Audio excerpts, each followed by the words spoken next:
Okay. Yeah, all good, mate. Régis, can I ask you first about Habib Diarra and Shamsdeen Talbi, and if they're back in the building and they're back with you and speaking to each other? Yeah, they are back training. Habib only today, so the checkup is still ongoing, but they could be available for the next fixture. So, would you be minded perhaps not to start them both just because of the travelling and etc.? Not only travelling, I hope they will be able to play, but we'll see for the starting lineup. You've been linked with a goalkeeper in Germany, Borussia Mönchengladbach, and you spoke a week or so ago about players who aren't getting game time. You'd have to look after the cup tie with Everton as to whether you should be letting players go out on loan or leave. What's the situation with Anthony Patterson? Do you feel that he's one that needs game time, and perhaps it's an opportunity for him to get to play for the second half of the season? Yeah, it's tough to speak about individual players, but the whole idea is still the same. For players who need minutes, the conversation is still open, and if we can find an agreement positive for both sides, the club, them, we'll move forward. So at the minute nothing is official for any players, but we are working hard behind the scenes. And you've been linked with, or Everton have been linked with Wilson Isidore. And I don't think there's been any contact as such, but where do you stand on the possibility perhaps that Isidore could leave? Same idea. So for Wilson, it's always so had many conversations with him and his agent recently. He's a really good player, important for us. Did really well in the past, and for sure in the future as well. And we still have momentum. And I think for Sunderland at the minute, it's really positive to have Brian in a good form. And two strikers, Eddie and Wilson, ready to go. It's normal to have some difficult periods because they are still young, new in the league. So I don't know if it's possible to sustain the level for a whole season in this league. So it's just normal to have different periods. And any prospect of anybody coming in, or is that still quiet for you? Nothing official at the minute, but we are working hard.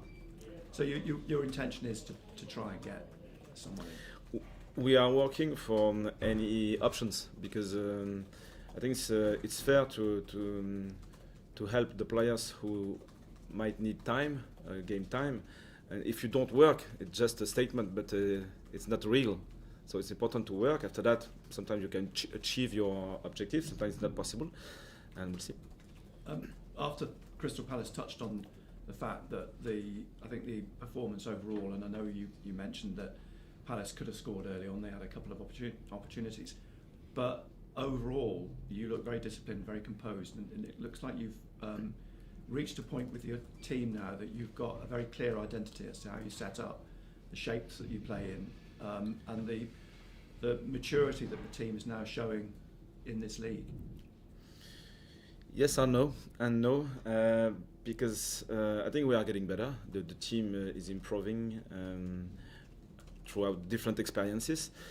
At the same time, there are no comfort zone in the Premier League. So Palace was a big challenge. I think we did well.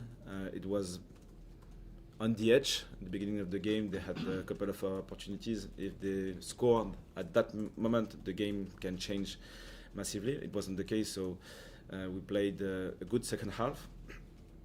So it's important to say that earning points in that league is really tough, especially for a newly promoted side. We are still this kind of team, and we are working hard, but it's difficult to win points.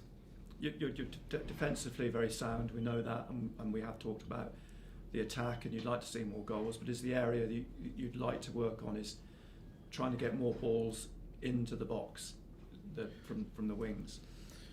from the wings, from the central corridor, from everywhere if it's possible. The final third is it's still one of the most difficult parts of the game because we still have to be really balanced. If you take more risks, probably you might be a bit more exposed. If you are a bit more exposed, you can concede goals, you can lose your confidence. So it's a fragile process. And at the minute, I think the balance is still positive, and we have young players in the front line as well. So they need time to improve, to get new experiences.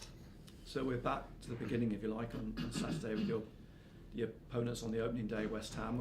Are you surprised, or would you have been surprised if someone had said to you at the beginning of the season that West Ham would be in the bottom three now and fighting a relegation battle? Yeah, it shows that this league is really hard because they are a good team, really experienced, and they are struggling. So it means that winning points in this league is really hard. So that I don't think they give up. It's really clear. They won their last two games, one in FA Cup, one in the Premier League. Probably deserved more against Forest. So they are in good form. They recruited 2 new forwards. So I think they can bounce back and create a new dynamic. So we'll be there to stop that, but it will be another exciting challenge. Have you been to the London Stadium at all? Have you ever seen a game there? Never. Very strange dynamic, and I get the impression with the position that West Ham are in at the minute, if opposition teams go there and can sort of quieten the crowd, it does play very much it would play in your favour if you could do that. Yeah, at least because we experience this connection with our crowd at the Stadium of Light. This energy is really positive for the team at home. I don't know if it's the case for the team away from home, but yeah, I think it's important. And finally, for me, I mean, you know from experience that whilst they may be struggling, they've got some very good players like Jared Bowen, who could have hurt you at the Stadium of Light. It's going to be tough, isn't it? There's no question. It's always about key moments, and so you can be really well organized, adaptive, high intensity, and even when you do things well, the opponent can hurt you because they have game changers, and Jared Bowen is a good example. Régis, you said a moment ago, you said that if we can find an agreement on both sides, we will move forward with regards to potential departures. There's been certain players who have been very patient this season and haven't played much. Have certain players, without giving names, knocked on your door and said, I want to get out and play, I need to get out and play football? No, it wasn't so far the case because I think the connection is really respectful. They know how important, even if they know they don't have game time, they are still important in the dressing room. They are still important in the training dynamic, and I think they like the club. They like Sunderland. Sometimes because they have a strong history with the club, or because the atmosphere is really positive. So you know what you are living, and you can feel that it could be more positive elsewhere, but it's still a good place to enjoy his career here. And as a manager, do you have to weigh up what's best for the club, and I guess what an individual player wants as well? Is that a balancing act? Yeah, it's always a balance, and it's dynamic because on Saturday maybe one of those players will have an opportunity, and then it's a switch, and you never know what can happen. So it's always the dynamic, but I appreciate the connection with them because it's always open, clear, with a strong level of confidence with their agents, with the sport direction, and me. It sounds like a lot would have to happen for Wilson Isidore to leave. If he were to leave this window, could you get by from now until the end of the season with Ryan Robbie and Elijah Mayenda, or would you then need a replacement? That's a good question. So I don't want to answer. It's important, I repeat, from my experience, to have 2 strikers and one a bit more versatile, because it was the case in League One. It's the case even more in the Premier League. It's so demanding. With only one player, you can sustain the level, because of the physicality, because of the strength of the opponents. You need two to sustain the level, and one more versatile is always useful. So our setup at the minute is perfect. And you spoke there about your players that you've got coming back from African Cup of Nations. I mean, great boost for you having two of them come back who went so far in the competition. When you think back to the middle of December and the players left, and you've got a large chunk of your squad, to think that you've only lost one game in that time. Yes, there's been a number of draws there, but you must be really happy. You must be proud with the way everyone that was left here has grouped together and done as well as what they have. Yeah, it shows that the strength of the group is key, and individuals are important. It's always the case, but you can manage tough periods without one leader, 2 or 3 or 4 players, according to injuries or suspensions. It's always the case. So it's part of our identity. It's more about teamwork than individuals supported by the team, and it shows that with those missing players, we were still able to stay competitive. Régis, just following on from that AFCON, have you spoken much with him? I know he's only back in training today, but have you spoken much with him about the win? I know he missed the final, but to be part of those celebrations is one heck of an achievement. Yeah, we were in the dressing room this morning, and he spoke about this final. So he was happy. Shamsin was close to him, wasn't so happy, but they are still friends. And and it's a good experience, even if he wasn't involved in this game. And he reminded us how pleased he was to be supported by the club before this period and during this period. And so for us, it was an important position. We are working for the club and the Premier League, but we are working also for the players, and it's a connection. And even if you don't play with 6 players during the long period, when they will come back, they will have a good energy, positive vibes, and it will be important for the next period. Talk about those positive vibes there. I was chatting to a few fans that recently in the Premier League you've had to come from behind to claim a point or to claim 3 points. And some fans say even when Sunderland fall behind these days, there is still confidence from them as supporters that you will come back and get a point. Is the resilience one of the most pleasing aspects of this squad? And do you feel like that as well when you fall behind or not?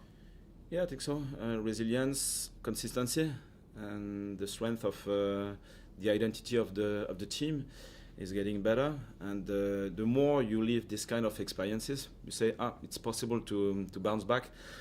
And you feel also the connection with the opponent.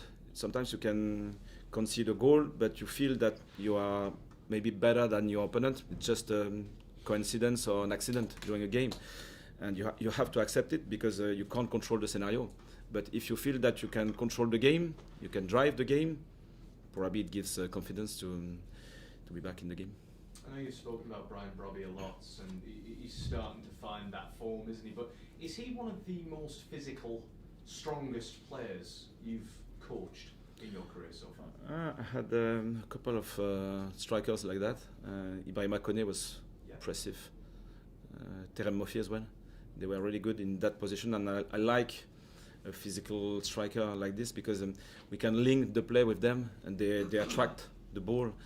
And probably it was, we spoke together this morning, it was more a fight during the first half against La Croix, and it was a football game during the second half.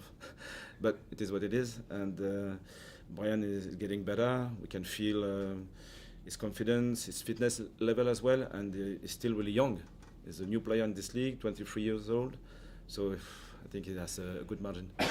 Just very, very finally, how big a platform did that West Ham result all the way back on the opening day of the season now sets Sunderland in terms of a foundation, a platform to work off of? Obviously, it was very important, and it shows how fragile it is, because the game was open with chances in both sides. We scored late in the game to be comfortable, and we created strong momentum, and for the confidence, the link, the belief in what we are doing, it was very important. Thanks, Régis. Hi, Régis.